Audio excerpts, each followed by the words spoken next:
My name is Nora Callahan and I am 27 years old. 3 months ago, my older brother stood at a podium in the gymnasium of Fairview Elementary School, the school where I had taught second grade for 4 years, the school where I had built something real from almost nothing, and accepted the Whitmore District Teacher of the Year award on my behalf. Except he didn't accept it on my behalf. He accepted it as himself.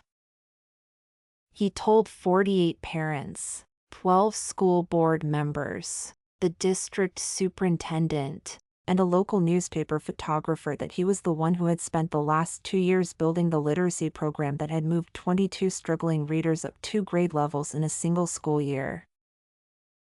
He said my name once, as an aside, a helper, someone who had assisted him in the early stages. He was wearing a tie I had never seen before and a smile I recognized from every family dinner I had ever tried to survive. What my brother did not know, what none of my family knew, was that sitting in the third row of that gymnasium, in a folding metal chair between the PTA president and a reporter from the Asheville Courier, was my former principal, Dr. Meredith Oakes. NDR. Oakes had a manila envelope in her lap. She had driven 40 minutes from her retirement home in Weaverville to be in that room. She had been waiting for exactly this moment for 8 months. She had told me, the last time I sat in her office, that she hoped she would never have to use what was inside that envelope. But she had prepared it just in case. Because she had known my family longer than I had understood, and she had seen this coming before I had even thought to look. Before I tell you what happened when Dr. Oakes stood up, please take a moment to like and subscribe to this channel. I read every comment, and I would love to know where you are watching from right now. Drop your city and the time it is there in the comments below. It means more than you know. Now let me take you back to the beginning, back to a kitchen in Brevard, North Carolina, and a childhood that taught me the difference between being loved and being used. I grew up in a house that smelled like pine resin and old dishwater. My father, Thomas Callahan, worked maintenance at the county water treatment plant for 31 years. He left the house at 5:45 every morning in a gray coverall with his name stitched in red thread above the left pocket and came home at 4:30 smelling like chlorine and tired in a way that settled into his shoulders and never quite left. My mother, Patricia, ran a daycare out of our basement. She was good at it in the technical sense. The children were fed, the crafts were organized, the nap mats were clean. She was less good at the emotional sense, which I did not understand until I was much older. She was a woman who kept a careful ledger of effort and return, and she applied that ledger to everything, including her children. My brother, Daniel, was 4 years older than me and had my mother's eyes and my mother's accounting instincts. He was the kind of boy who got applause at dinner for finishing his homework and a standing ovation for anything remotely athletic. He played junior varsity basketball for 2 seasons, averaged 4 points a game, and received a trophy that sat on the mantel above the fireplace for 11 years. I know exactly how long it sat there because I dusted it every Saturday from the time I was 8 until I left for college. I was not the kind of child who collected trophies.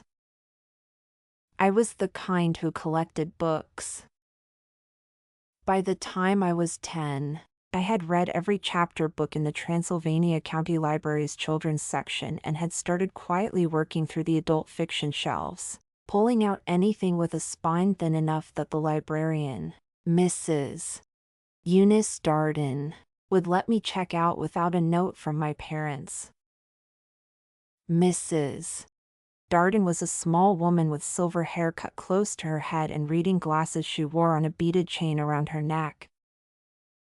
She smelled like lavender hand cream and old paper, and she was the first adult in my life who treated my opinions about books as if they were worth hearing.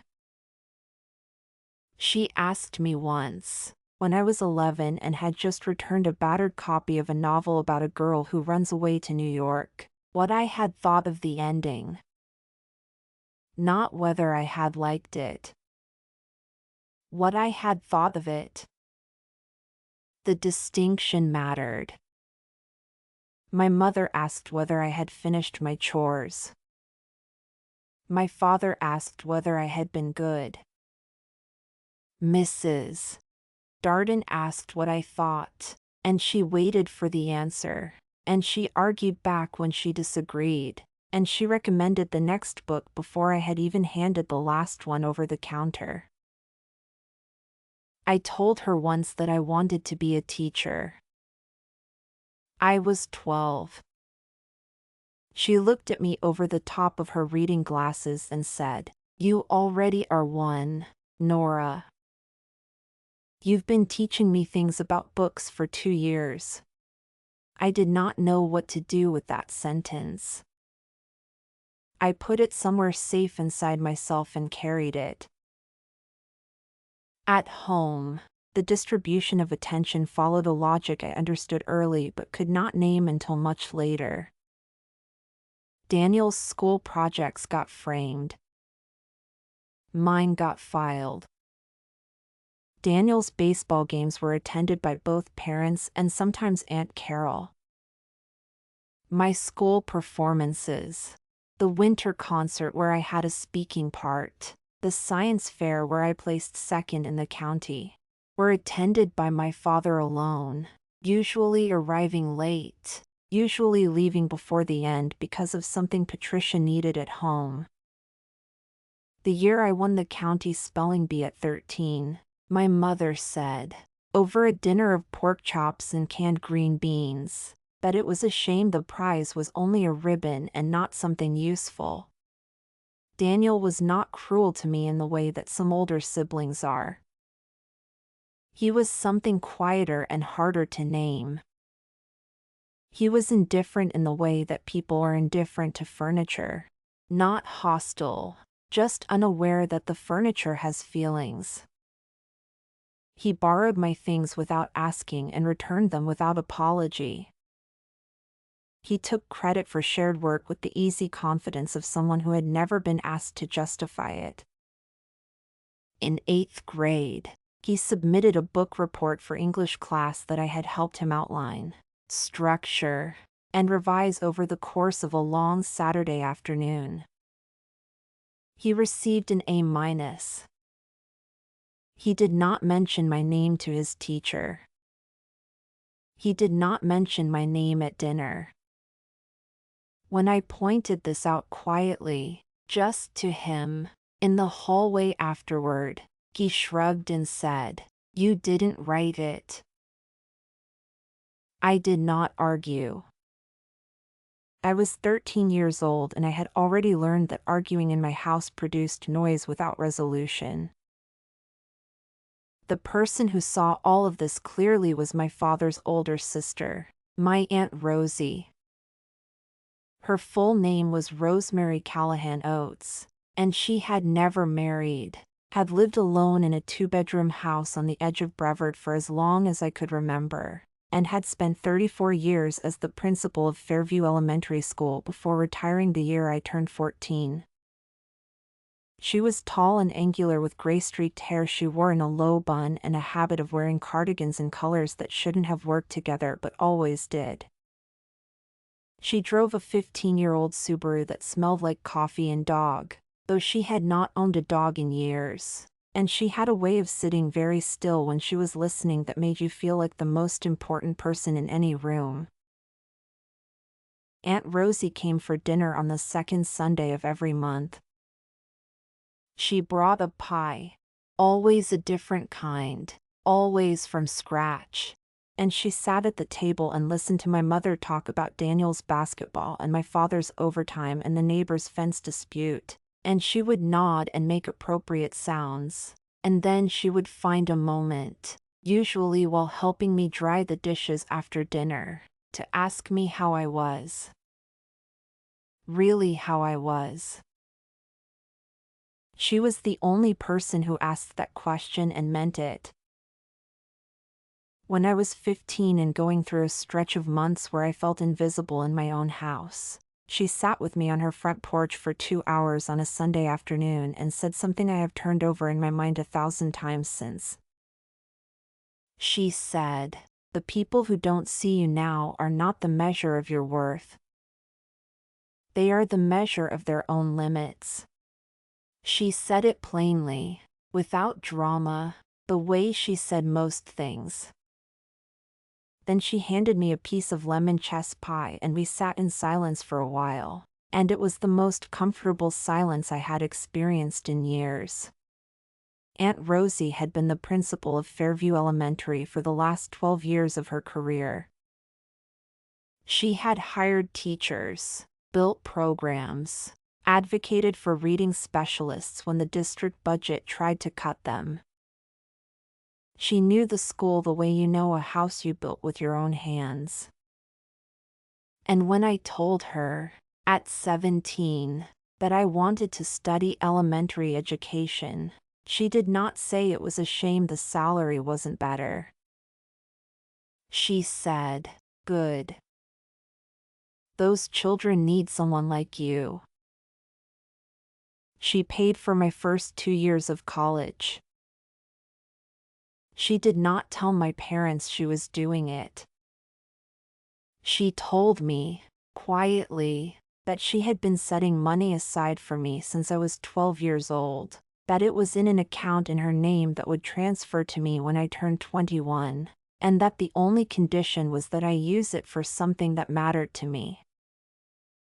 She said, "Your brother has your parents' attention. You have mine. I intend to make mine count." I cried. I was sitting in her kitchen, and I cried in a way I had not cried since I was small, and she handed me a dish towel and said, "None of that. You earned this by being exactly who you are." I enrolled at UNC Asheville in the fall.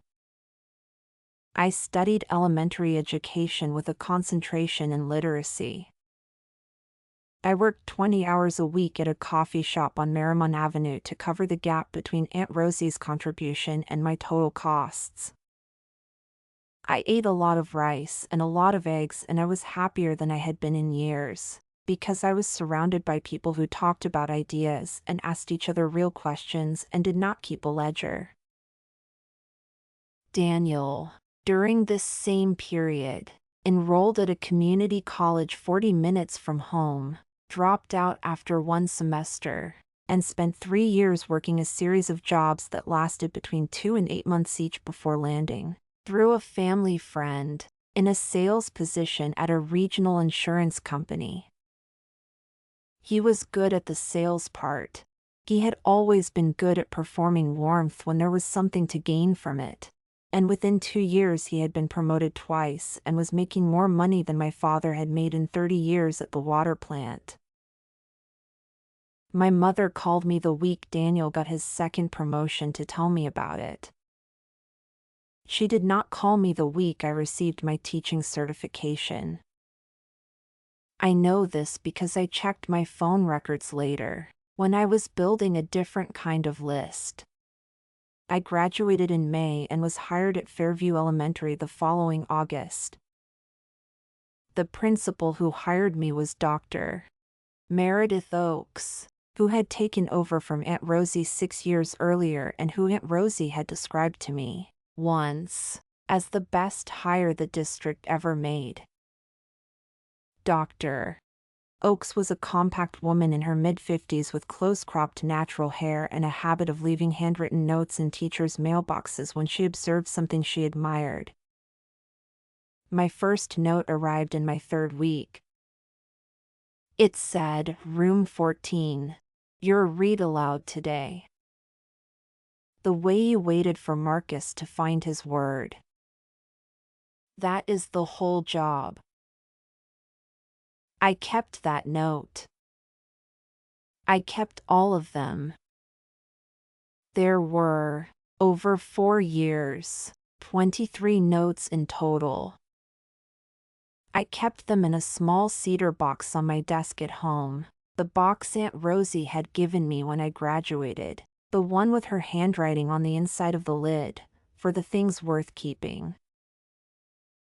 In my second year at Fairview, I developed what I started calling, only to myself and to Dr. Oakes, the Bridge Program. It was not a formal title. It was a set of strategies I had been assembling since my second month of teaching, built from research I read on my own time, from conversations with the school's reading specialist, from trial and error with the 7 students in my class who were reading significantly below grade level. The core of it was simple: pair decodable text with high-interest subjects, reduce timed assessments, build in daily one-on-one conferencing, and create a visual progress tracker each child controlled themselves. The children called the tracker their bridge because I had told them we were building one together, word by word, from where they were to where they were going. By the end of that school year, 5 of the 7 students had moved up at least 1 full grade level in reading. 1 had moved up 2. The 7th, a boy named Marcus who had come to me reading at a kindergarten level in 2nd grade, had moved up 1.5 levels and had, for the first time in his school career, voluntarily checked a book out of the school library. Dr. Oakes documented everything. She was meticulous about data in the way that good administrators are, not because she distrusted her teachers, but because she understood that the work deserved a record. She asked me to present the program outcomes at a district professional development day in March. I was 24 years old and I stood in front of 67 teachers and 3 district administrators and talked for 40 minutes about what had worked and what hadn't and what I still didn't know. Afterward, the district's literacy coordinator, a woman named Sandra Voss, pulled me aside and asked if I would be willing to pilot an expanded version of the program across 3 classrooms the following year. I said yes. I spent the summer writing the expanded curriculum. I wrote it on evenings and weekends in my apartment, a 1-bedroom above a hardware store on a quiet street in Brevard, with a window that looked out over a parking lot and a maple tree that turned extraordinary colors in October. I wrote it with a cup of tea going cold beside my laptop and the cedar box open on the desk beside me because I liked having Aunt Rosie's handwriting in view when I was working on something that mattered. Aunt Rosie died in October of that year. She died on a Tuesday morning in the hospital in Asheville, of a cardiac event that her doctors said had been building quietly for years. She was 71 years old. She had not been sick in any visible way, or she had hidden it, which was entirely consistent with who she was. She did not like to be fussed over. I was called out of my classroom at 9:47 in the morning by the school secretary, who handed me the phone with an expression that told me what the call was before I heard a word. I drove to the hospital in 22 minutes. She had already been gone for 40 minutes by the time I arrived. My father was in the hallway outside the room. He was sitting in a plastic chair with his hands on his knees, and he looked smaller than I had ever seen him look. I sat beside him and we did not speak for a long time. My mother arrived 20 minutes later with Daniel, and the hallway filled with a different kind of noise. The kind of noise my mother made in public grief, which was considerable and directed outward. The funeral was on a Friday. 112 people attended. Former students, parents of former students, teachers, neighbors, the woman who had cut Aunt Rosie's hair for 20 years. Mrs. Eunice Darden from the library came and sat in the second row and cried steadily and quietly throughout the entire service. I gave the eulogy. I had written it in one sitting, the night before, at my kitchen table, and I had not changed a word because the first draft was true and I did not want to make it more polished than it was. I said that Aunt Rosie had taught me that being seen by one person, truly seen, was enough to build an entire life on. 3 weeks after the funeral, I received a call from a lawyer named Gerald Fitch, whose office was in downtown Asheville. He told me that Rosemary Callahan Oates had named me the sole beneficiary of her estate. The house, the savings account, and a separate investment account that I had not known existed. The total value, after taxes and fees, was $214,000. He also told me that she had left a letter, sealed, to be opened by me alone.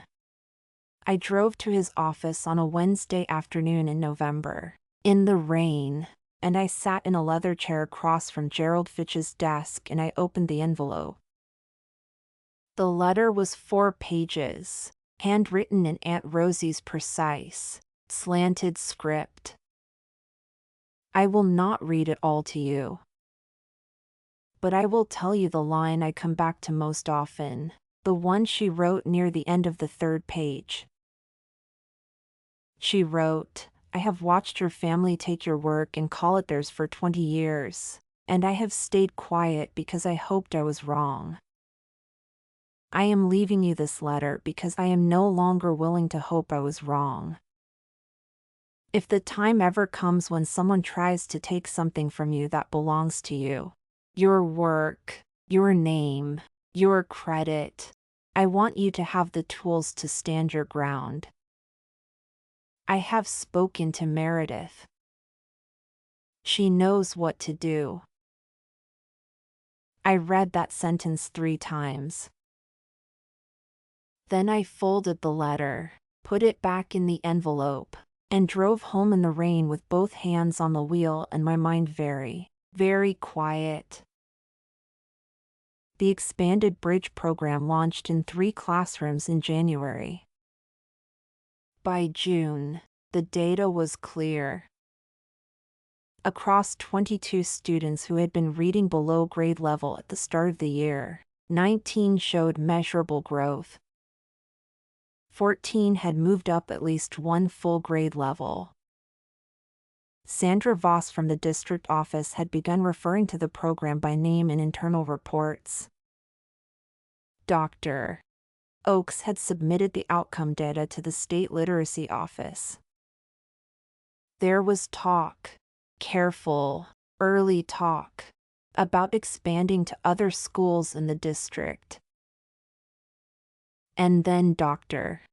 Oakes retired. She had been planning it for 2 years, she told me, and she had stayed 1 extra year specifically to see the bridge program through its first full cycle. She left in August, 8 months before the awards ceremony.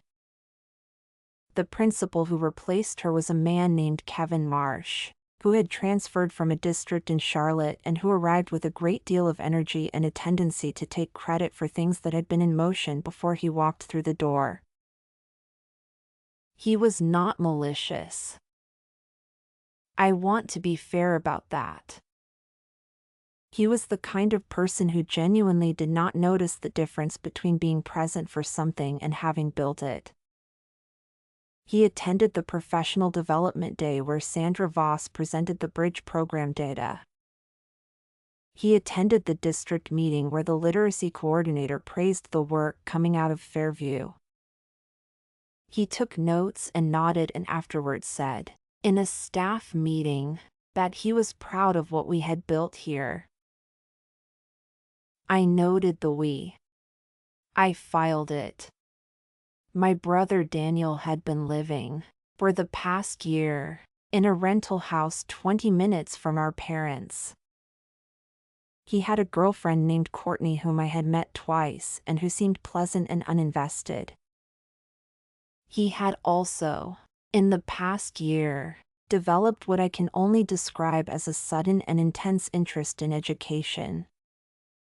He had started calling me more frequently than he had in the previous 4 years combined, asking questions about my work, about the literacy program, about the award nominations cycle at the district level.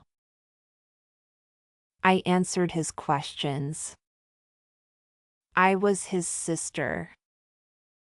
I was trying, as I had always tried, to believe that the interest was genuine. In February, Daniel told me he had applied for a position with the district's community outreach office. He mentioned, casually, that he had listed me as a reference. I had not been asked. I said nothing. In March, Sandra Voss called me into a meeting to tell me that the Bridge program had been nominated for the Whitmore District Teacher of the Year award, which was given annually to the educator who had demonstrated the most significant positive impact on student outcomes in the district. She said my name had been submitted by Dr. Oakes, who had filed the nomination paperwork before she retired, 8 months earlier. The award would be presented at a ceremony at Fairview Elementary in May. I thanked her. I went back to my classroom. I sat at my desk for a few minutes before the children came in from recess, and I thought about Aunt Rosie, and I thought about the line in her letter, and I thought about a sealed manila envelope that Dr.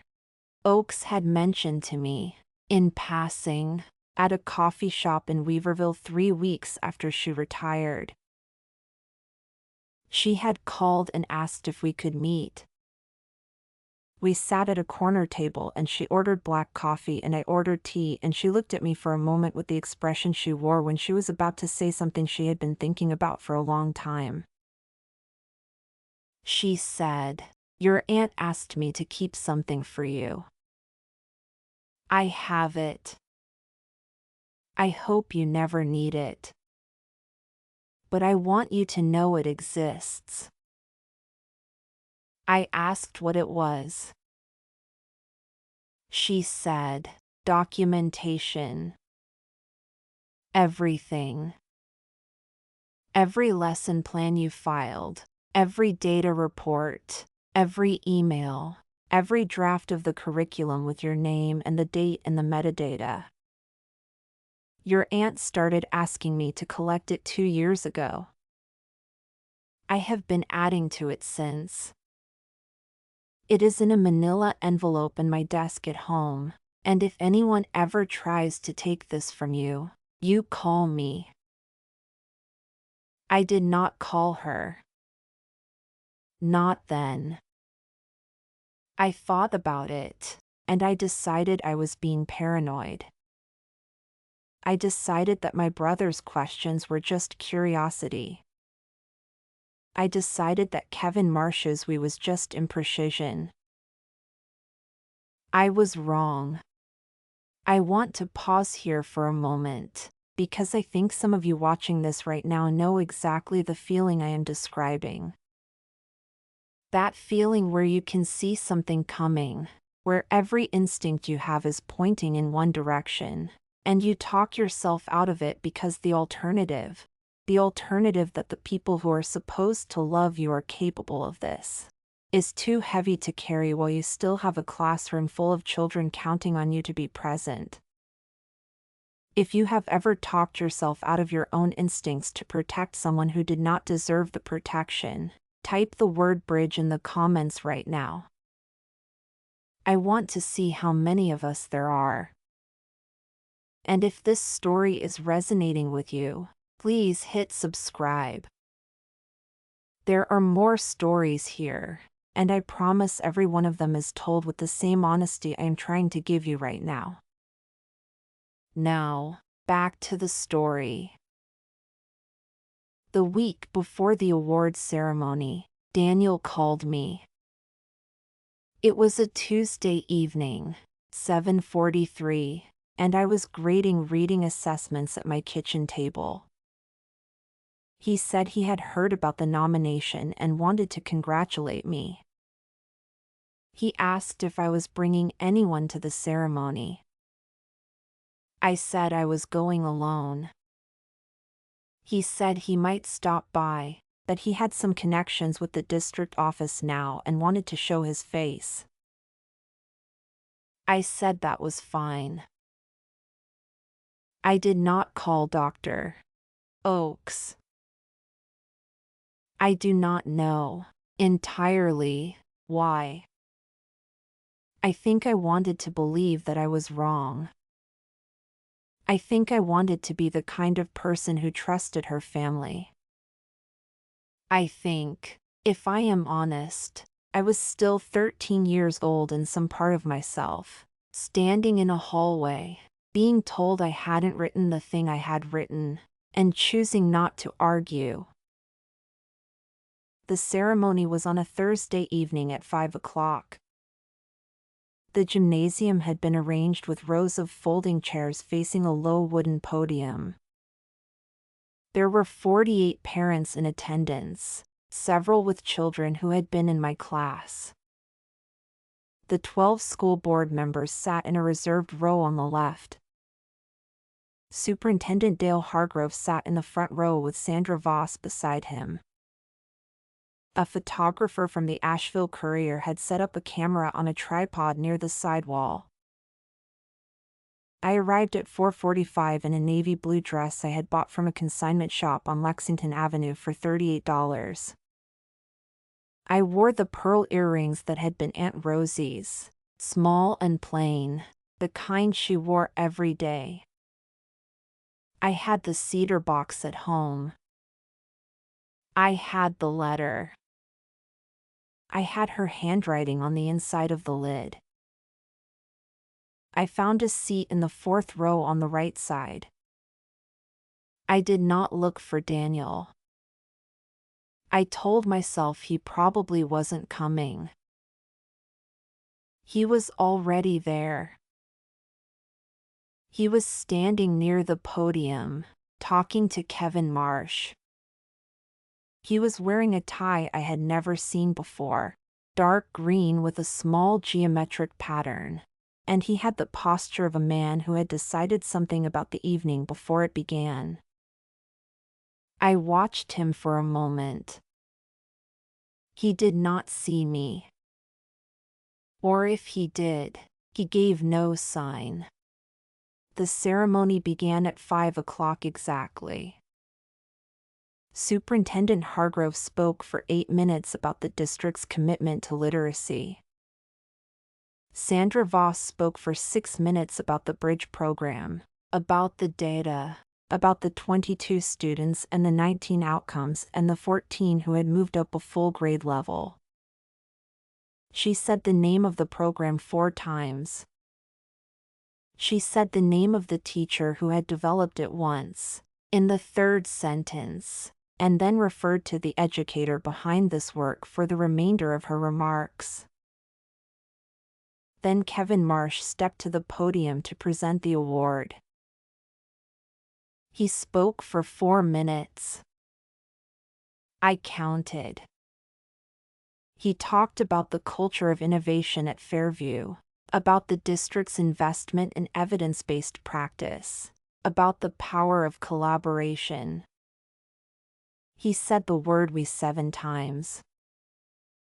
He said my name once, in a subordinate clause, as someone who had contributed significantly to the program's early development. And then he said, "It is my honor to present this year's Whitmore District Teacher of the Year award to Nora Callahan, whose leadership and vision have transformed literacy outcomes for students across this district." I did not move. I did not speak. I sat in the fourth row with my hands flat on my thighs, and I counted 4 full seconds while the room began to applaud, and my brother walked to the podium in his green tie and shook Kevin Marsh's hand and accepted a plaque that had my work engraved on the back of it in spirit if not in name. He spoke for 3 minutes. He thanked the superintendent. He thanked Kevin Marsh. He thanked the teachers at Fairview who had been so generous with their time and knowledge in the early stages. He said he was proud to be part of a district that valued student outcomes. He held the plaque in both hands and smiled at the photographer. I watched my brother accept an award for work I had spent 2 years building, in a gymnasium where 22 children had learned to read, and I felt something settle in my chest that was not grief and was not rage. It was something quieter and colder and more precise than either of those things. It was the feeling of knowing, with absolute certainty, that you have been right all along, and that being right is not enough, and that you are about to do something about it. I want to pause here one more time, because I know what some of you are thinking. You are thinking, why didn't she stand up right then? Why didn't she say something? And I understand that impulse. I have felt it myself, looking back. But here is what I have learned. In 27 years of being the quieter one in a loud family, the moment you stand up without your documentation is the moment they make you the problem. The moment you have your documentation, you don't have to stand up at all. You just have to open the envelope. Now, back to the story. In the third row of that gymnasium, between the PTA president and the reporter from the Asheville Courier, Dr. Meredith Oakes sat with a manila envelope in her lap. I had not called her. She had called me. She had called me the previous Saturday morning, at 8:15, and she had said, without preamble, I saw the agenda for the ceremony. I saw Nora Callahan's name. I am coming. I had not said anything for a moment. Then I had said, you don't have to. She had said, Rosie asked me to. That's enough. She stood up before the applause had finished. She did not raise her voice. Dr. Meredith Oakes had spent 30 years in schools, and she understood the acoustics of a gymnasium better than anyone in that room. She stood, and the applause began to thin at the edges, and she said, clearly and without urgency, Superintendent Hargrove, I apologize for the interruption. I have documentation that I believe is relevant to this award, and I would like to submit it to you directly. The room went very still. Superintendent Hargrove turned in his chair. Kevin Marsh looked up from the podium. My brother's smile did not change immediately. It took a full 3 seconds, and I watched the 3 seconds happen. Dr. Oakes walked to the front of the room. She handed the manila envelope to Dale Hargrove.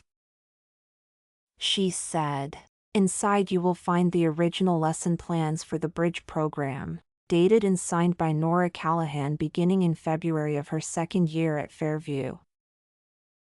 You will find the curriculum documents with file metadata showing creation dates and authorship. You will find 47 emails between myself and Nora Callahan documenting the program's development over 18 months.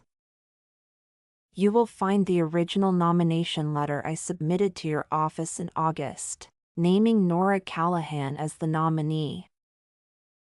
And you will find a signed statement from Sandra Voss confirming that the program was developed and implemented by Nora Callahan, which Ms. Voss provided to me this morning. She said all of this in the same tone she would have used to describe the contents of a filing cabinet. Calm, orderly, irrefutable. Superintendent Hargrove opened the envelope. Sandra Voss, in the front row, did not look surprised. She looked, if anything, relieved. My brother said, from the podium, in a voice that had gone slightly thin, "There's obviously been some confusion here." He looked at Kevin Marsh. Kevin Marsh looked at the floor. Dale Hargrove looked up from the first page of the envelope's contents. He looked at me. I was still sitting in the fourth row with my hands in my lap. I had not moved. I had not spoken. I had not cried. He said, "Ms. Callahan, would you come up here, please?" I stood up. I walked to the front of the room in my navy blue dress and my aunt's pearl earrings. I passed my brother on the way to the podium. He said my name, quietly, with an inflection I could not entirely read. I did not stop. Dale Hargrove handed me the plaque. He said, in front of the 48 parents and the 12 school board members and the photographer from the Asheville Courier and my brother in his green tie, "I owe you an apology. This award belongs to you. It has always belonged to you." I held the plaque in both hands. It was heavier than I expected. I looked at the room for a moment, at the parents, some of whom I recognized, whose children I had taught, whose children had built bridges word by word in my classroom, and I said, "Thank you." That was all. My voice did not waver. The photographer took my picture. What happened in the weeks after that is the part that moved mostly off-screen, the way consequences tend to when the truth has been properly documented. Kevin Marsh submitted his resignation from Fairview Elementary 6 weeks after the ceremony. The district's official statement cited a mutual agreement to pursue other opportunities. I did not ask for his resignation. I did not speak to the school board about him. The documentation Dr. Oakes had provided was thorough enough that the district's own review process produced its conclusions without any input from me. The reporter from the Asheville Courier, whose name was James Whitfield, published a piece about the bridge program and its outcomes 2 weeks after the ceremony. It ran on the front page of the education section. My name was in the headline.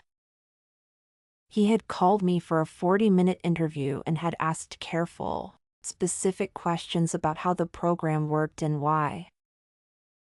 He did not ask about my brother. I did not bring my brother up.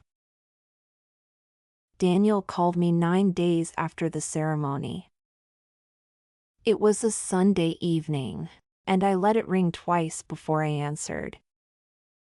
He did not apologize immediately. He started with context. He said Kevin Marsh had approached him, had told him the nomination was a formality, had said that having a community outreach person accept the award would be good for the district's public image. He said he had not known the full history of the program.